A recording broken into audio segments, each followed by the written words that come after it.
आज कथा सागर में प्रस्तुत है कक्षा 8 की पुस्तक वसंत में संकलित निर्मल वर्मा द्वारा रचित कहानी बांस और सांप। इस कहानी में लेखक ने वीरता और कायरता के भाव दर्शाने हेतु सांप और बांस को प्रतीक बनाया है।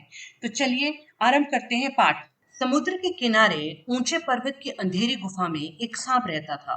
समुद्र की तूफानी लहरें धूप में चमकती, झिलमिलाती और दिन भर पर्वत की चट्टानों से टकराती रहती थीं।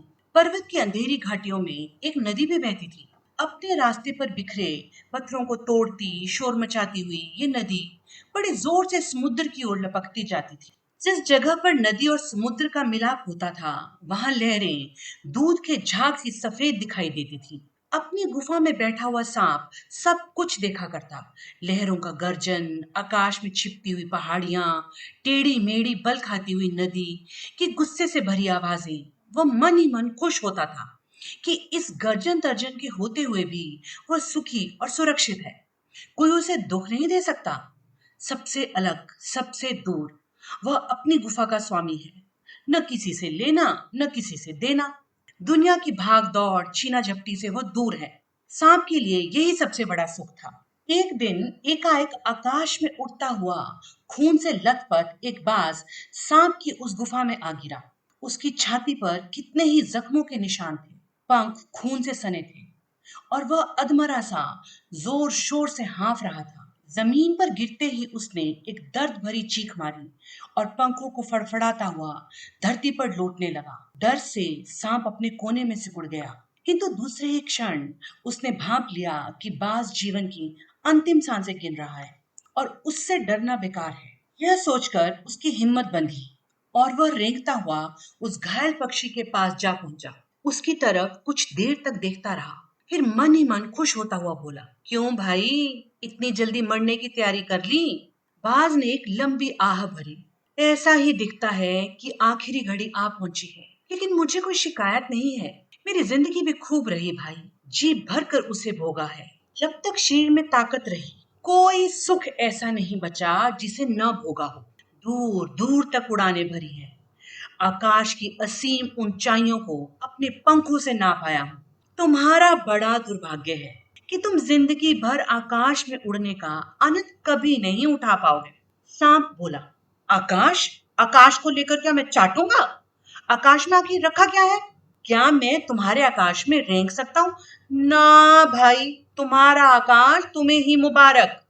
मेरे लिए तो ये गुफा भली, इतनी आरामदेह और सुरक्षित जगह और कहाँ होगी। सांप मन ही मन बाज की मूर्खता पर हंस रहा था। वो सोचने लगा कि आखिर उड़ने और रेंगने के बीच कौन सा भारी अंतर है। अंत में तो सबके भाग्य में मरना ही लिखा है। शरीर मिट्टी का है, मिट्टी में ही मिल जाएगा। अचानक बाज ने अपना झुका हुआ सिर ऊपर उठाया और उसकी दृष्टि सांप की गुफा के चारों ओर घूमने लगी। चट्टानों में पड़ी दरारों से पानी गुफा में टपक रहा था। सीलन और अंधेरे में डूबी गुफा में एक भयानक दुर्गंध फैली हुई थी, मानो कोई चीज वर्षों से पड़ी पड़ी सड़ गई हो। बाज के मुंह से एक बड़ी जोर की करुण चीख फूटी। आह, काश में सिर्फ एक बार आकाश में उड़ पाता। बाज की ऐसी करुण चीख सुनकर सांप कुछ सिटपिटा सा गया। एक क्षण के लिए उसके मन में उस आकाश के प्रति इच्छा पैदा हो गई जिसके वियोग में बाज इतना व्याकुल होकर छटपटा रहा था। उसने बाज से कहा, यदि तुम्हें स्वतंत्रता इतनी प्यारी है तो इस चट्टान के किनारे से ऊपर क्यों नहीं उड़ जाने की कोशिश करते? हो सकता है कि तुम्हारे पैरों में अभी इतनी ताकत बाकी हो कि तुम आकाश में उड़ सको। कोशिश करने में क्या हर्ज है? बाज में एक नई आशा जग उठी। वो दूने उत्साह से अपने घायल शरीर को घसीटता हुआ चट्टान के किनारे तक खींच लाया। खुले आकाश को देखकर उसकी आंखें चमक उठी। उसने गहरी लंबी सांस ली और अपने पंख फैलाकर हवा में कूद पड़ा, किंतु उसके टूटे पंखों में इतनी शक्ति नहीं थी कि उसके शरीर का बोझ संभाल सके। पत्थर सा उसका शरीर लुढ़कता हुआ नदी में जा गिरा। एक लहर ने उठकर उसके पंखों पर जमे खून को धो दिया, उसके थके मांदे शरीर को सफेद फेन से ढक दिया, फिर अपनी गोद में समेटकर उसे अपने साथ सागर की ओर ले चली। लहरें चट्टानों पर से धुलने लगी, मानो बांस की मृत्यु पर आंसू बहा रही हों। धीरे धीरे समुद्र के असीम विस्तार में बाज आंखों से ओझल हो गया। चट्टान की खोखल में बैठा हुआ सांप बड़ी देर तक बाज की मृत्यु और आकाश के लिए उसके प्रेम के विषय में सोचता रहा। आकाश की असीम शून्यता में क्या ऐसा आकर्षण छिपा है जिसके लिए बाज ने अपने प्राण गंवा दिए? वो खुद तो मर गया, लेकिन मेरे दिल का चैन अपने साथ ले गया। न जाने आकाश में क्या खजाना रखा है। एक बार तो मैं भी वहां जाकर उसके रहस्य का पता लगाऊंगा, चाहे कुछ देर के लिए ही हो। कम से कम उस आकाश का स्वाद तो चख लूंगा। ये कहकर सांप ने अपने शरीर को सिकोड़ा और आगे रेंग कर अपने को आकाश की शून्यता में छोड़ दिया। धूप में क्षण भर के लिए सांप का शरीर बिजली की लकीर सा चमक गया, किंतु जिसने जीवन भर रेंगना सीखा था वो भला क्या उड़ पाता?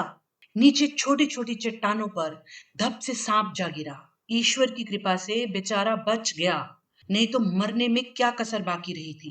सांप हंसते हुए कहने लगा, सो उड़ने का यही आनंद है, भर पाया मैं तो। पक्षी भी कितने मूर्ख हैं, धरती के सुख से अनजान रहकर आकाश की ऊंचाइयों को नापना चाहते थे। किंतु अब मैंने जान लिया कि आकाश में कुछ नहीं रखा, केवल ढेर सी रोशनी के सिवा वहां कुछ भी नहीं। शरीर को संभालने के लिए कोई स्थान नहीं, कोई सहारा नहीं। फिर वे पक्षी किस बूते पर इतने डींगे हाँकते हैं? किस लिए धरती के प्राणियों को इतना छोटा समझते हैं? अब मैं कभी धोखा नहीं खाऊंगा। मैंने आकाश देख लिया और खूब देख लिया। बाज तो बड़ी बड़ी बातें बनाता था, आकाश के गुण गाते थकता नहीं था। उसी की बातों में आकर मैं आकाश में कूदा था। ईश्वर भला करे, मरते मरते बच गया। अब तो मेरी ये बात और भी पक्की हो गई है कि अपनी खोखल से बड़ा सुख और कहीं नहीं है। धरती पर रेंग लेता हूँ, मेरे लिए ये बहुत कुछ है। मुझे आकाश की स्वच्छंदता से क्या लेना देना? न वहां छत है, न दीवारें हैं, न रेंगने के लिए जमीन है। मेरा तो सिर चकराने लगता है, दिल कांप कांप जाता है। अपने प्राणों को खतरे में डालना कहाँ की चतुराई है। सांप सोचने लगा कि बाज अभागा था, जिसने आकाश की आजादी को प्राप्त करने में अपने प्राणों की बाजी लगा दी। किंतु कुछ देर बाद सांप के आश्चर्य का ठिकाना नहीं रहा। उसने सुना चट्टानों के नीचे से एक मधुर रहस्यमय गीत की आवाज उठ रही है। पहले उसे अपने कानों पर विश्वास नहीं हुआ, किंतु कुछ देर बाद गीत के स्वर अधिक साफ सुनाई देने लगे। वह अपनी गुफा से बाहर आया और चट्टान से नीचे झांकने लगा। सूरज की सुनहरी किरणों में समुद्र का नीला जल झिलमिला रहा था। चट्टानों को भिगोती हुई समुद्र की लहरों में गीत के स्वर फूट रहे थे। लहरों का ये गीत दूर दूर तक गूंज रहा था। सांप ने सुना, लहरें मधुर स्वर में गा रही हैं, हमारा ये गीत उन साहसी लोगों के लिए है जो अपने प्राणों को हथेली पर रखे हुए घूमते हैं। चतुर वही है जो प्राणों की बाजी लगाकर जिंदगी के हर खतरे का बहादुरी से सामना करे। ओ निडर बाज, शत्रुओं से लड़ते हुए तुमने अपना कीमती रक्त बहाया है, पर वह समय दूर नहीं है जब तुम्हारे खून की एक एक बूंद जिंदगी के अंधेरे में प्रकाश फैलाएगी और साहसी बहादुर दिलों में स्वतंत्रता और प्रकाश के लिए प्रेम पैदा करेगी। तुमने अपना जीवन बलिदान कर दिया, किंतु फिर भी तुम अमर हो। जब कभी साहस और वीरता के गीत गाए जाएंगे, तुम्हारा नाम बड़े गर्व और श्रद्धा से लिया जाएगा। हमारा गीत जिंदगी के उन दीवानों के लिए है जो मरकर भी मृत्यु से नहीं डरते। तो दोस्तों, इसी के साथ ये रचना यहीं समाप्त हुई। मिलते हैं जल्द ही नई रचना के साथ। धन्यवाद।